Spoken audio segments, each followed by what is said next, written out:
макони дилфиреб аз гӯшаи зебои тоҷикистон барои навор омадааст.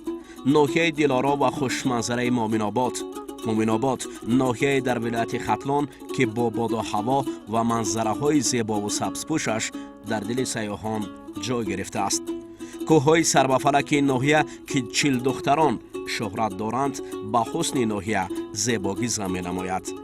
маркази ноҳия солҳои охир бо бунёди иншоотҳои муосираш рушд кардааст. хоҷагидорию боғпарварӣ шуғли сокинони ноҳияи Моминобод буда, намудҳои мухталифи варзишро ҳам мардумаш пеша менамоянд. махсусан наврасону ҷавонони ноҳия гӯштингириро шеваи бобоӣ дониста то имрӯз онро пос медоранд. ин мазара дилрабо миёни сокинони ноҳия бо макони лаби ҳавз машҳур аст ки навбат макони баргузории гӯштини миллӣ интихоб шуд. субҳи содиқ мардуми ноҳия ва ҳамчунин сокинони дигар шаҳру ноҳияҳо қисмате барои паҳлавонӣ ва аксар баҳри тамошои гӯштин бо ҳам ҷамъ меомаданд. маъракаи гӯштингирӣ бо ташаббуси роҳбарияти ноҳия ва дастгирии соҳибкорони он барпо гардид. дар маросими кушодашавии мусобиқаи мазкур роҳбарияти ноҳия мардумони аз дуру наздик омадаро хайрамақдам гуфтанд.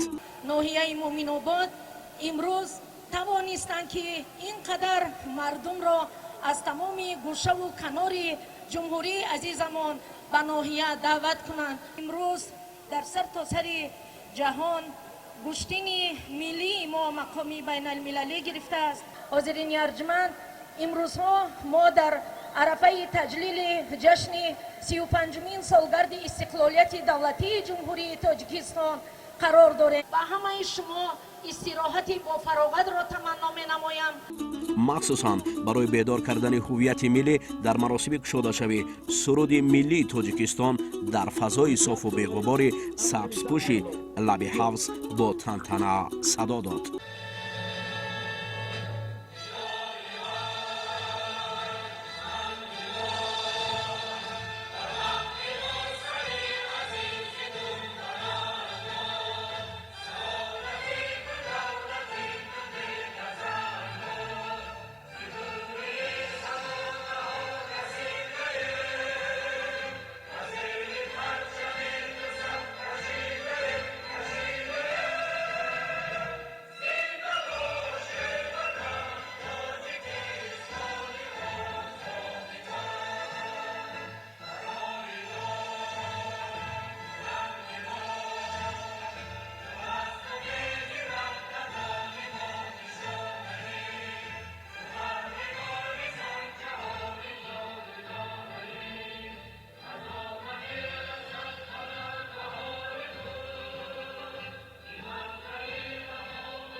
баъдан аз ҷониби кумитаи тадорукот ба устодони гӯштини миллии тоҷикӣ гӯштингирӣ сару либоси миллӣ тақдим гашт.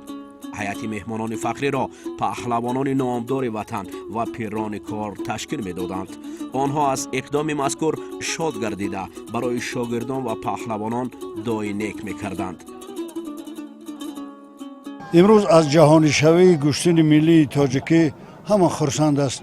ин бо ташаббуси ҷаноби олӣ президенти ҷумҳурии Тоҷикистон Эмомалӣ Раҳмон ташкил шудааст ва паҳлавонон оммавӣ гаштани варзиш ва зиёдшавии паҳлавонон аз он шаҳодат медиҳад ки имрӯз анамихел мусобиқаҳои бисёр хуб дар ноҳияҳо мо шоҳид будем ки دیروز در ناحیه خاولنگ، امروز در ناحیه مومن‌آباد بسیار پهلوانان جمع شدند و مسابقه گوشتنگری رو دوام داده ایستادند و امروز جهانشوی گوشتین ملی، بین المللی شدن گوشتین ملی تاجیکی رو ما مبارکباد میگوییم به تاجیکان. پهلوانای مردمی زیاد بود، آنها با موزیکاهای تاجیکی رقص بازی میکردن، رقص های مردانه بود. حافظای نامدار حافظی میکردن و این پهلوانان با کمربندهای خود با همون سر لباس های تاجیکانه برآمد کرده همون زیباگی گوشتین ملی تاجیکی رو نشان میدادن و با تخت پوش زدن پهلوان این نشانه آن بود که پهلوان دیگر غلبه کرده است. оғози мусобиқаро гӯштини наврасон гарму ҷӯшон намуданд.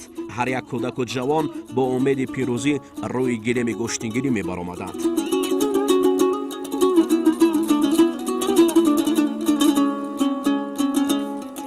яке даст болову дигаре мағлуб ва як қисмати гӯштини онҳоро доварон мусовӣ медиданд.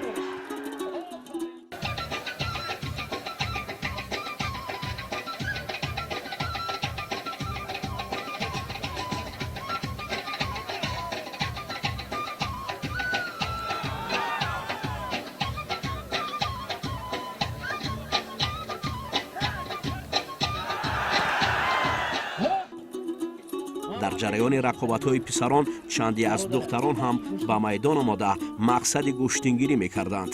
бештари онҳо маҷбур буданд ки бо рақибони писар ба майдон бароянд, гарчанде онҳо миёни якдигар даст ба гиребон мешуданд. хулас ки шавқу рағбаташон ба гӯштин хеле зиёд буд. чун навбат ба ҷавонон расиду он ҷо ҳам аз паҳлавонони новкор то паҳлавонони шинохта ба майдон мебаромаданд. дар ин рӯзи шодӣ баробари рақобатҳо ба хотири шод кардани роҳияи тамошобинон ҳунармандони маҳаллӣ бо фалаки кӯҳистонӣ васфи меҳану адаб мекарданд.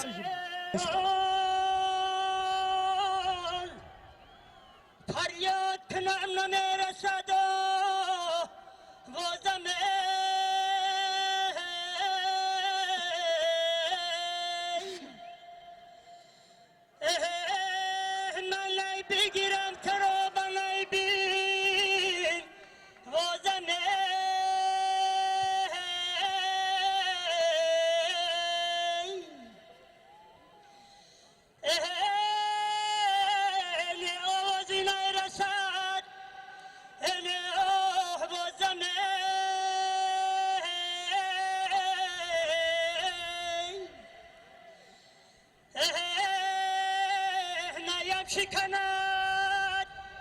خسته شود آوازم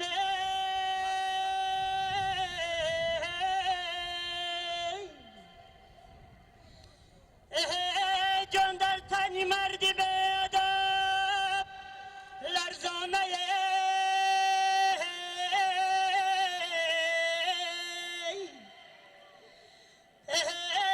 سردر بدهی ادب خریار زانه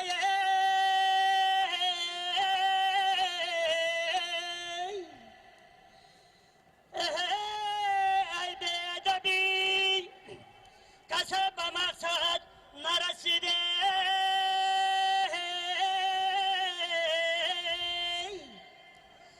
یه زیرکی ادب تاجی سری مردانه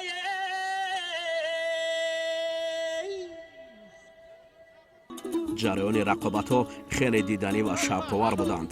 ба ҷуз аз паҳлавонони маҳаллӣ инчунин паҳлавонони номдори кишвар рӯи татами гӯштингирӣ баромада дар фазои софу тозаи лаби ҳавз аҷаб майдондорӣ мекарданд.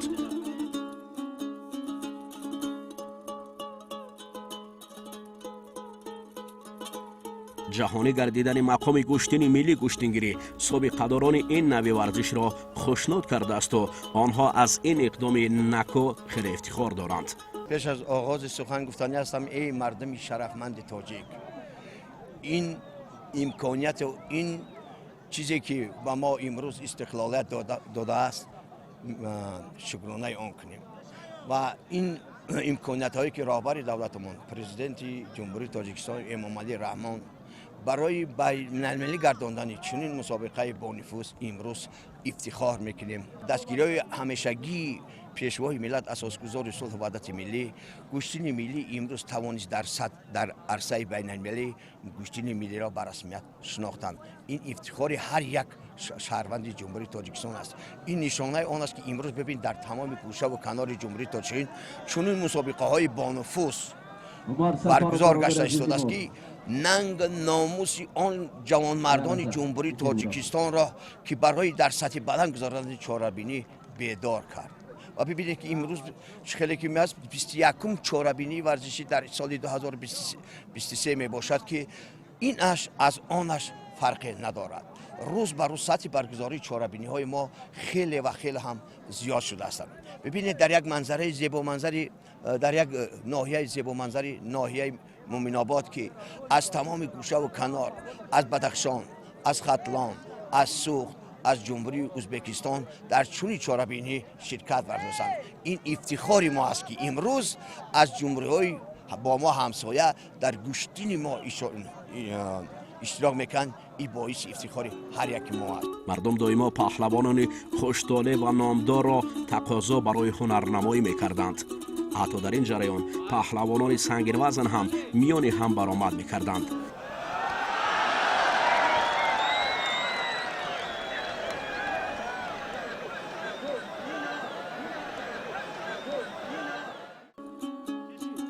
در مسابقه بجز از پهلوانان وطنی همچنین پهلوانان جمهوری ازبکستان هم شرکت داشتند.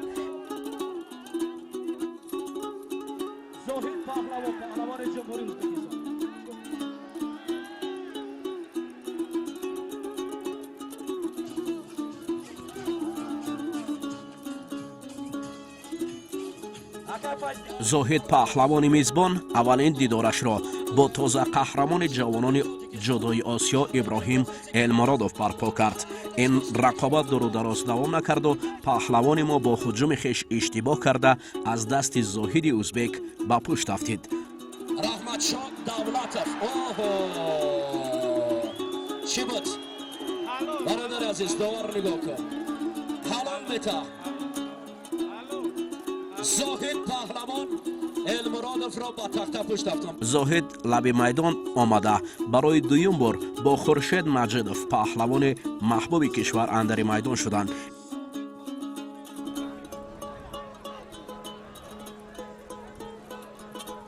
دوستان عزیز پهلوان از کلوب ورزشی لنگلیف با دلاور پهلوان شهر کلوب. این رقابت هم خیلی پرهیجان دوام میکرد. تلاشا از هر دو جانب بود.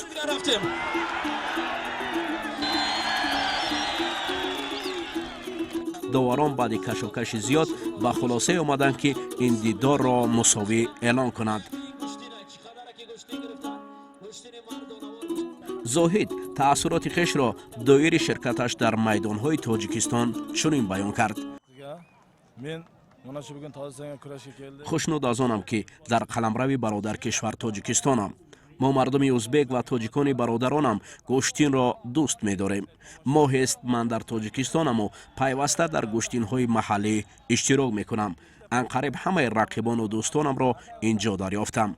همیشه برای دوستی ازبک و تاجیک تلاش می ورزیم. این دوستی با شرافت رهبران کشورهای ما به دست آمده است و ما ورزشکاران آن را قوی تر نگاه می داریم. رقیبم بار یوغم شونه کراشته بود. پهلوانان سنگین وزن از ورزشکاران سبک وزن دیده گوشتین خوب میکردند. پرتاب های آنها بیشتر مردم را بالید خاطر و به شوق می آورد. این دیدار بابا جان کارمند مقامات حفظ حقوق با رقیب روسش است. در دیدار آنها تلاش و هجوم ها بیشتر به چشم می رسید، اما یک هجوم پهلوان ما رقیب روسش را به تخت پشت آورد. آفرین بابا جان پهلوان، کارمند مقامات حفظ حقوق باتر پهلوان کچری برگ را به تخت پشت افتاد. навбати дигар гӯштини паҳлавони ӯзбекистонӣ бо паҳлавони шаҳри кӯлоб Фирдавс Насимов мардумро ба шӯру шавқ овард.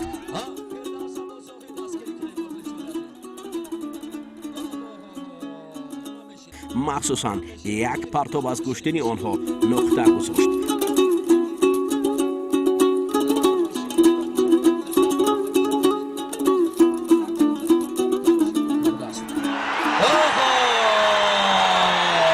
ҳарчанки партобро доварони марказ ҳалол наҳисобиданд, вале муҳим онҳо дӯстона миёни ҳамдигар майдондорӣ карданд. баҳри ба даст овардани шоҳҷоиза паҳлавони мезбон ҷоизадори қаҳрамони ҷаҳони гӯштини ҷудо миёни собиқадорон Оятуллои Қамар паҳлавони ноҳияи Рӯдакӣ Рустамро дар майдон истиқбол гирифт.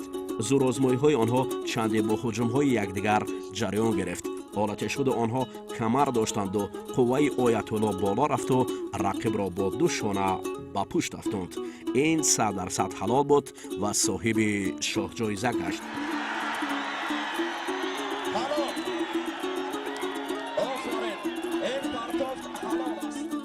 гӯштин беҳад шаффоф, беҳад гӯштини хуб гузашт. солимҳои нағз, доварҳои хуб, боду ҳавои хуб, табиати хуби Муъминобод таби тамоми мухлисону тамошобинону меҳмононро шод гардонд. мо ба ташкилкунандагони ҳамин мусобиқот миннатдории худро баён мекунем. ба ҳамаи мо иқболу овру зиндагии осуда хоҳонем. ба Оятуллои Қамар муборакбод мегӯем. ин шоҳҷоизаро ба ӯ умри дурози ба баракат, муваффақият, иқболу овру ба тамоми халқу паҳлавонони Тоҷикистон муваффақият хоҳонем. бигзор парчамбардори ҷумҳурӣ бошанд. ҳамин тариқ гӯштин ба анҷом расид. мақсади баргузории мусобиқаи кушоди гӯштингирӣ рушду равнақи ин суннати мардумӣ дар деҳот буду ҳамчунин ҷалби наврасону ҷавонон ба ин риштаи бобоӣ. хушбахтона гӯштини миллии мо мақоми байналмилалӣ гирифт. ман миннатдории худро ба пешвои муаззами миллат мерасонам ки ин мусобиқаи ин анъанаи наврӯзии гӯштини миллии мора мақоми дар ҷаҳон мақоми байналмилалӣ гирифт.